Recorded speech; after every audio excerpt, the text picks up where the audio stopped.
My fiancée declared the wedding was cancelled unless I doubled our budget. I replied, "Fine, it's cancelled." Then I took our wedding savings and invested it in Bitcoin. 6 months later, when its value tripled, her mom called, pleading for me to rethink my decision.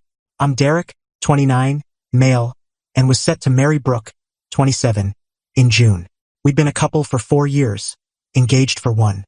Everything was smooth until Brooke got hooked on Pinterest and wedding influencers. Our agreed-upon budget was $25,000. $15,000 from my savings over 3 years and $10,000 from my parents as their wedding gift. That was enough for a charming venue, great catering, and around 100 guests. It was the plan we settled on when I proposed. But then February rolled around. Brooke returned from her friend Carly's wedding with a new mindset. Suddenly, our cozy garden wedding was humiliating and cheap. "Derek, we need to talk about the wedding," she said. I was wrestling with IKEA furniture, already annoyed. "What's wrong?" Carly's wedding cost $70,000, and it was flawless. Her flowers alone were $8,000. Our flower budget was $1,500. "People will judge us." "Who?" "Everyone. My sorority friends, my colleagues, your relatives." "My relatives don't care about floral designs." She scoffed. "They wouldn't. They don't get sophistication." She continued, "We need to double the budget. At least." I dropped my screwdriver. "Double? To $50,000? Where's that money coming from?" "You could get a loan or ask your brother. He just bought that big house." "My brother earned that house working 80-hour weeks for years." "Sure. Let me beg him to bankroll your dream wedding." "Brooke, we agreed on $25,000. That's already generous." "It's not. The average wedding costs $35,000 now. We're below average." "Is that what you think I'm worth?"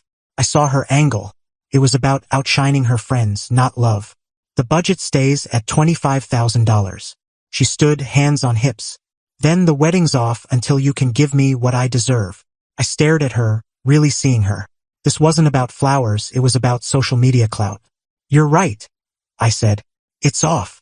Her face cycled through shock, anger, confusion. "What?" "You said it's off unless I double the budget."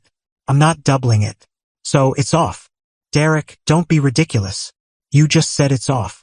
"I'm agreeing." She burst into tears, not sad ones, angry ones. "You're throwing away 4 years over money? You're the one doing that." She stormed out to her mom Gloria's place. Within an hour, my phone was flooded with messages. Gloria. "Derek, what did you do to my daughter?" Brooke's sister Tiffany. "Canceling over $25,000? Stingy jerk." Carly, of the $70,000 wedding. "Wow, Derek, showing your true self. Brooke deserves better." I shut off my phone and did something rash. I opened my laptop, logged into Coinbase, and dumped the entire $25,000 wedding fund into Bitcoin. Why? Partly out of spite, partly because I was single again and wanted to take a chance. Bitcoin was around $28,000 per coin then. My friend Jake called me a lunatic. Everyone thought it was dumb. 3 days later, Brooke returned with Gloria. "Derek, let's talk like grown-ups," Gloria said, planting herself on my couch. "Nothing to talk about." Brooke called off the engagement. I agreed. "She didn't call off anything," Gloria snapped. "She made a fair request. Modern weddings are a ripoff. I'm not going into debt for a party." Brooke waved her phone. "I posted we're postponing until you get your finances in order. You should post it's canceled completely, and you might want to move out." Her jaw dropped. "You're evicting me? We're not engaged. Why would you stay?" "I can't afford rent alone." "Should have thought about that before ultimatums." Gloria exploded. "You ungrateful punk. After all my daughter did for you, what did she do? Pay half the rent occasionally when she wasn't blowing it on CrossFit." They left, but not before Brooke grabbed some belongings and Gloria threatened to sue for emotional distress. Good luck. Update 1. Bitcoin hit $35,000. My $25,000 was now worth about $31,000. Not huge, but gratifying. Only Jake knew. Meanwhile, Brooke launched a social media smear campaign.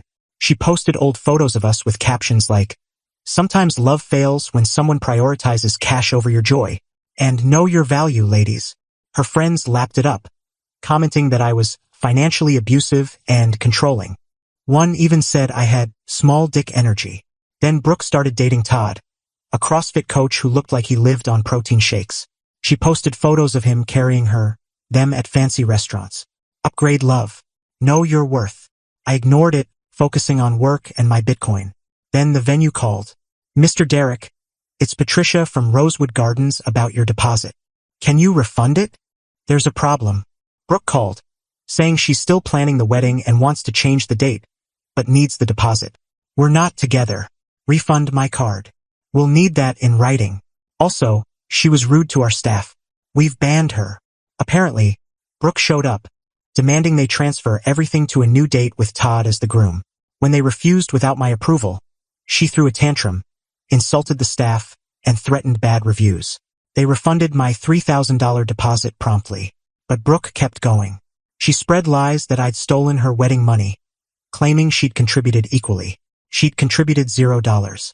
She even said I was holding her inheritance hostage, a wild claim since her only inheritance was a 1997 Honda Civic with no AC. Then came the meltdown. Brooke got Todd to confront me at my gym.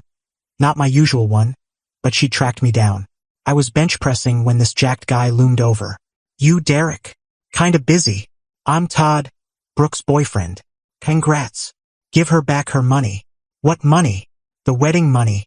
She says you stole $30,000. I laughed. It was $25,000 and it was mine. Don't mess around, man. Be a man. Show me one receipt proving she contributed, and I'll pay her. He had nothing. She doesn't have receipts, but because she gave nothing, a staff member stepped in. Everything okay? This guy's harassing me, demanding money his girlfriend claims I owe. Todd got escorted out. And, update 2. Bitcoin dropped to $22,000. My $25,000 was now $19,500. Not ideal, but I held. Brooke and Todd broke up. Turns out he was training 3 other women very personally. Brooke showed up at my place at 11 p.m., drunk, yelling, Derek, I know you're home. I called the police, reporting my ex was drunk and trespassing. They took her to Gloria's. She vomited in my lobby. The building manager was livid. Next morning, Gloria called from an unknown number. You called the cops on Brooke? She was drunk, screaming at 11 p.m. She was apologizing. At 11 p.m.? Drunk. You've ruined her life. She ruined her own life when she dumped me over flowers. Gloria then called my mom, a former Marine who takes no nonsense. Mom called me. Gloria cried for 40 minutes, saying you're destroying Brooke. Want me to deal with her? What did you say? That Brooke made her choice and actions have consequences. Then Gloria called me a bitter hag who raised a loser. Mom, don't escalate. Too late. Sent Harold their family's Instagram history, those posts calling you cheap and abusive. Harold, Gloria's husband, didn't know about the online harassment. He was furious. Update 3, Bitcoin hit $52,000.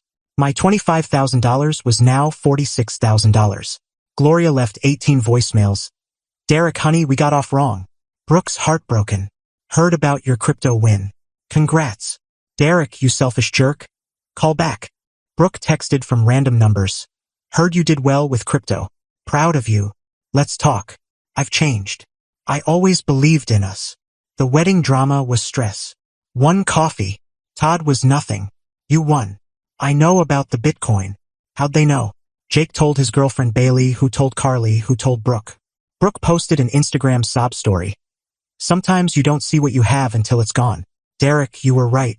I let materialism cloud my love. Second chances. Growth. Love wins. Comments cheered her on. Get him back. He doesn't deserve you. Then she ambushed me at Whole Foods, in the cereal aisle, dressed like a movie star. Derek, what a coincidence. Not really, since you stalk my Instagram. She laughed nervously. Okay, you caught me. I had to see you. Why? I made the worst mistake of my life. An older woman watched. Brooke leaned in. I was foolish and shallow, and I lost the best man I'll ever know. That man's investment is worth $46,000 now. The woman gasped. Brooke faltered. I don't care about money. Then you won't mind I'm holding it long term. Maybe 5 years. Could be worth nothing. I want you. Pass. I walked away. The older woman muttered something to Brooke. That night, Gloria and Harold showed up with wine. We come in peace, Harold said, looking drained. I stayed in the doorway. Gloria launched in, Derek, I've been an awful future mother-in-law. I pushed Brooke towards silly fairy tale ideas. It's my fault. You two belong together. We don't. Harold cut in, enough, Gloria. Derek, she's after your Bitcoin. She thinks if you marry, she can divorce you and take half. Her sister's boyfriend, a paralegal, fed her the idea. Gloria flushed. Is that true? She couldn't meet my eyes. It's not. Get out. Harold apologized. Sorry, kid. I tried reasoning with them. Update 4. Bitcoin dipped to $48,000. Still a big gain. Brooke's plan flopped, but she didn't stop. She started a GoFundMe. Help me recover from financial abuse. She claimed I'd tricked her into giving up her savings for a wedding, then gambled it on crypto. She raised $73 from 3 people, including Gloria. But Brooke's money habits caught up. She owed $18,000 in credit card debt, which Gloria had been covering. When Harold saw the GoFundMe, he cut them off, no more payments, phone plan, or car insurance. Brooke moved back with them and got a Target job but quit after 3 days, saying retail was beneath her. Tiffany messaged me, sorry, Derek. Brooke's unhinged. She thinks you're faded and the universe will reunite you. She's driving by your place, knows your routine, thinks you're dating because of a restaurant photo with 2 plates. That was me and Jake celebrating a promotion. She applied for a crypto loan, thinking it's easy since you did it. Got denied and blamed you. I installed a security camera. Caught Brooke at 3 a.m., slipping a 10-page letter under my door about our cosmic bond, and a $300 psychic who called us twin flames. She borrowed that money from Carly. Carly called from Brooke's phone. She needs closure. She got it when she ended things. Real closure. She can't move on. Not my issue. You're heartless. She was right about you. I thought I was her twin flame? The calls stopped for a week. Then Harold messaged me on LinkedIn. Kid, Gloria and Brooke are planning something. Overheard them mentioning your company's HR. Watch out. Sure enough, HR called me in. Derek, we got a complaint you're harassing an ex. My heart sank. What? Brooke sent screenshots of texts she says are from you. They were fake. Creepy messages like, you'll never do better than me, and, I control you. Those aren't mine. Check the numbers. They didn't match. HR dismissed it but documented everything. Brooke then contacted 3 of my exes on Facebook, calling me dangerous and manipulative, offering $500 for dirt. My ex Rachel replied, Derek's boringly stable. We split because he wanted board game nights every Friday. Try again. Final update. Bitcoin hit $51,000. I sold half, pocketing $23,000 after taxes. Kept the rest invested. Paid off my car, put the rest in index funds. I'm boring like that. Brooke started dating Roger, a 58-year-old divorced dentist from her temp job.